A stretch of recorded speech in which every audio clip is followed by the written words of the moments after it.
Former New York City Mayor Rudy Giuliani is making his rounds on America's TV networks. Now, rightly or wrongly, Donald Trump is under a lot of heat facing an impeachment inquiry, and Rudy Giuliani intends, as the president's lawyer, to tell the other side of the story. What the president's talking about is, however, there is a load of evidence that the Ukrainians created false information. People are ignoring that Biden played a role in getting these collusion allegations covered up.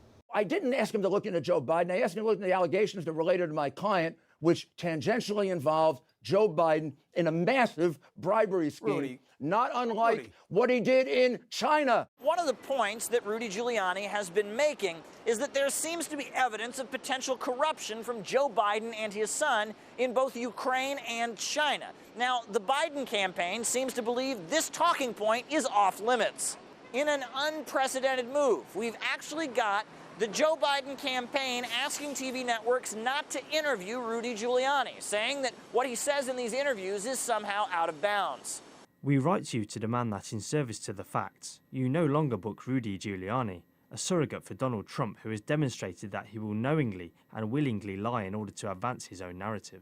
It's now an open question. Will TV networks in the United States that claim to be fair, balanced, and showing both sides of the issue actively boycott one side, the President of the United States' side, to be precise? Let's not forget that the debunked conspiracy theory that somehow Russia and Trump colluded in order to win the White House was in the headlines all over the U.S. media. And at this point, Rudy Giuliani says they are conspiring to silence him. Why? Because they're afraid of the facts. And the reason they want me to be silenced is not because I'm unhinged. It's because I've got facts and because he's guilty. And these folks are repeat offenders. One of the co-authors of the letter is Anita Dunn.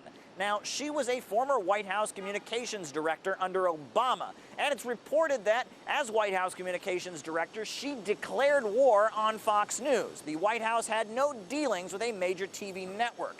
Now, some saw that as an affront to the First Amendment. Let's be realistic here, Howie. You know, they're widely viewed as, you know, a part of the Republican Party.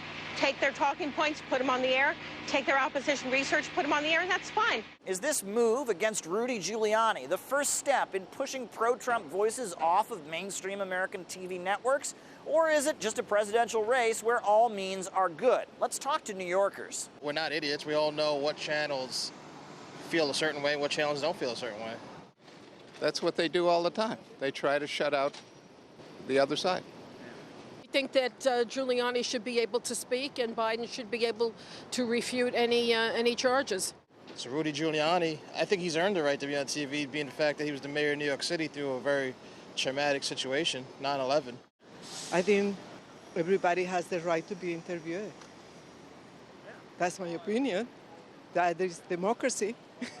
Even here in the Democratic Party's stronghold of New York City, it seems like very few Americans are sold on the idea that TV networks should be boycotting the president's lawyer. Caleb Maupin, RT, New York.